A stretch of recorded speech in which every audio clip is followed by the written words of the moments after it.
Kita masuk di segmen Sapa Dunia untuk informasi mancanegara bersama saya Nanda Aprilia. Informasi pertama saudara, 123 burung hering atau burung pemakan bangkai mati di Taman Nasional Afrika Selatan. Ratusan burung itu mati setelah memakan bangkai seekor gajah. 83 burung hering atau burung pemakan bangkai berhasil diselamatkan dari Taman Nasional Kruger, Afrika Selatan. Sementara 123 burung hering lainnya mati setelah makan bangkai seekor gajah yang diracuni dengan pestisida pertanian oleh para pemburu liar. Diketahui saudara, spesies burung hering atau pemakan bangkai terancam punah di Afrika karena keracunan dan ancaman pembunuhan hewan.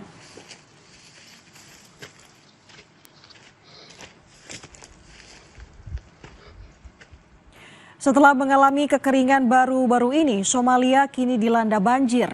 Banjir setidaknya menewaskan 10 orang. Warga pun terpaksa mengungsi. Meski belum ada data valid, banyak warga Mogadishu, ibu kota Somalia, yang mengungsi. Rumah-rumah rusak parah akibat banjir, saudara, usai hujan deras yang turun sepanjang hari pada Sabtu waktu setempat.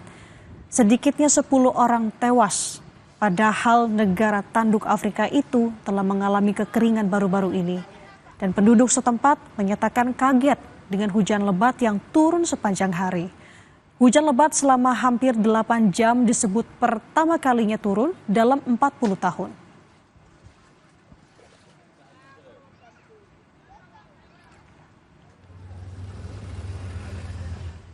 Kita ke informasi lain saudara, beberapa ledakan terdengar di 2 kota besar di Kashmir yang dikuasai India beberapa jam setelah India dan Pakistan menyetujui gencatan senjata. Penduduk mengatakan ledakan keras di Srinagar dan Jammu diikuti oleh pemadaman listrik di kedua kota tersebut. Penembakan dan baku tembak lintas batas juga dilaporkan dari setidaknya 5 tempat di sepanjang garis kontrol perbatasan de facto yang membagi Kashmir dengan disengketakan antara 2 negara bersenjata nuklir. Kementerian Penerbangan Sipil India mengumumkan penutupan sementara 32 bandara di seluruh utara dan barat negara itu untuk semua operasi penerbangan sipil.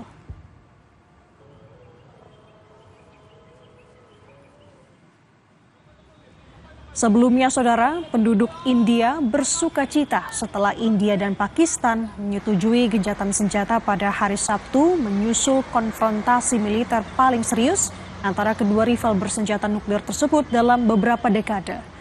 Kesepakatan ini menyusul bentrokan selama berminggu-minggu. Serangan rudal dan pesawat tak berawak di perbatasan mereka yang dipicu oleh pembantaian bersenjata terhadap wisatawan bulan lalu yang menurut India dilakukan Pakistan yang membantah tuduhan tersebut.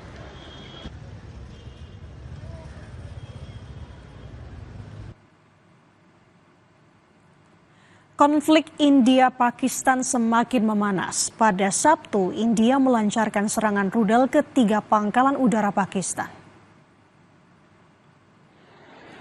Ledakan terlihat di pangkalan udara Nur Khan dekat ibu kota Islamabad. Selain itu, saudara, ledakan juga terjadi di pangkalan udara Murid di distrik Chakwal dan pangkalan udara Shorkot di Jihang. Serangan rudal dari India itu dilakukan pesawat tak berawak. Namun, otoritas Pakistan menyebut semua aset strategis angkatan udaranya tetap aman. Saksi mata menyebut rudal menghantam sekitar tengah malam. Namun, tak ada seorang pun di desa yang terluka. अस्सलामुअलैकुम। तकरीबन 2:20 पे यहाँ पे ये पीछे आपको नजर आ रहा होगा नूर खान बेस है, उसके करीब हमारे घर हैं। 2:20 पे यहाँ पर एक रॉकेट आके गिरा है और जिसका ये सामने अगर कैमरा दिखा सके तो इस जगह पर यहाँ पर उसका ब्लास्ट हुआ। काफी प्रेशर था, बहुत ज्यादा आवाज थी, मोहल्ले में सब लोग बाहर निकल आए और इसके अलावा फिर उससे तकरीबन 3 से 4 मिनट के गैप के बाद एक और यहाँ पर कहीं उन्होंने दागा है, वो अब मालूम नहीं किस जगह पे है। अल्हम्दुलिल्लाह थोड़ा सा खौफ और रास तो होता है, डेफिनेटली हर जगह पर होता है, लेकिन अल्हम्दुलिल्लाह सब सेफ है यहाँ पे।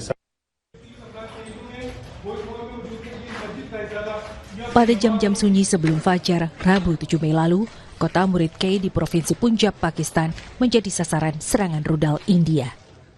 India menyatakan serangan itu merupakan balasan atas pembantaian mematikan terhadap wisatawan India di Kashmir bulan lalu. Menurut India, pembantaian dilakukan oleh Lashkar-e-Taiba dan Jaish-e-Muhammad yang berbasis di Pakistan. India mengklaim serangan difokuskan pada lokasi-lokasi yang terhubung dengan dua kelompok itu.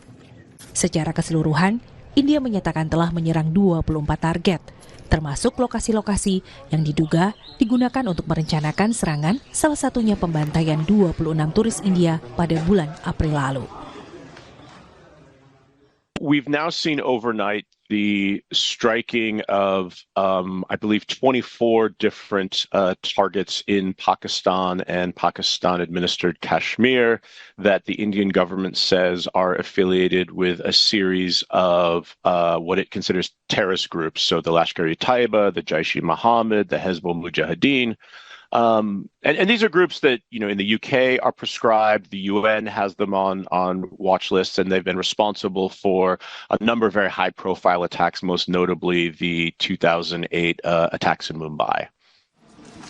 Di Murudke, puing-puing rudal berserakan di berbagai sudut area saat para petugas mencoba mengumpulkan sisa-sisa dari serangan.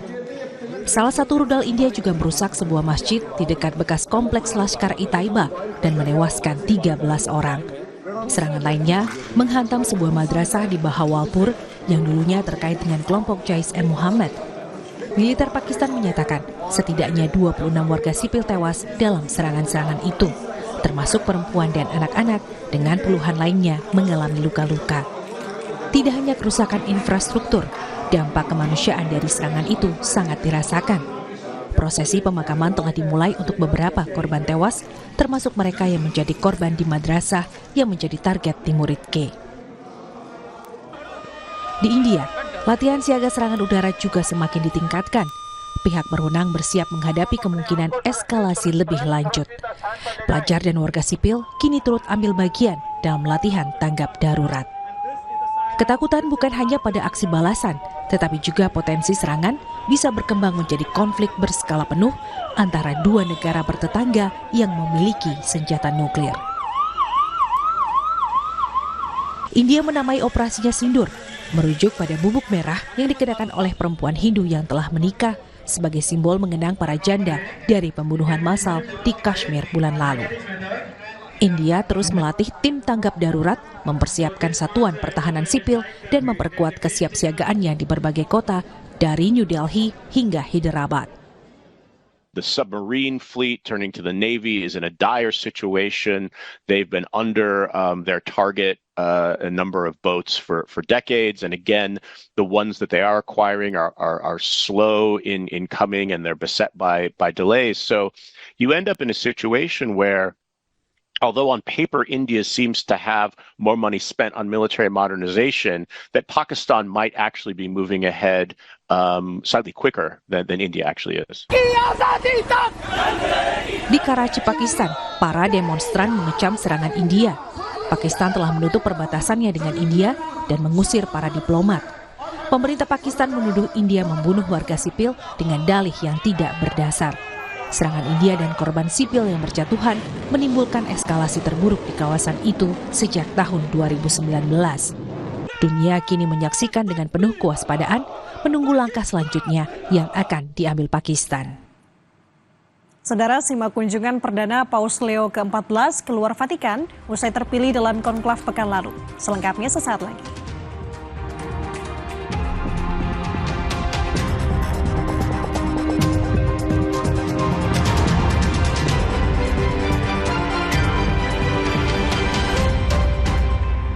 Di tengah gemuruh gelombang informasi, mengalirlah bersama arus utama.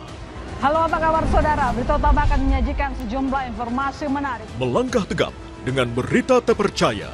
Dan pembakaran mobil polisi. Mengusung fakta, membuka mata. Aliansi Pemuda Indonesia untuk Palestina melakukan unjuk rasa. Berita utama, setiap hari pada jam-jam berikut. Live di Kompas TV. Salam waspada saudara. Polisi menggerebek sarang narkoba. Waspada, tindak kejahatan ada di sekitar Anda. Akhir kisah pembunuh berantai asal Bekasi akhirnya terungkap. Identifikasi tanda-tandanya, observasi fenomenanya, persempit ruang geraknya, tangkap informasinya dalam Borgol. Senin sampai Jumat, pukul 3:30 sore. Di Kompas TV. Perjuangan 3 perempuan asal Sulawesi Utara di masa kemerdekaan melalui organisasi Yong Minahasa terus dikenang.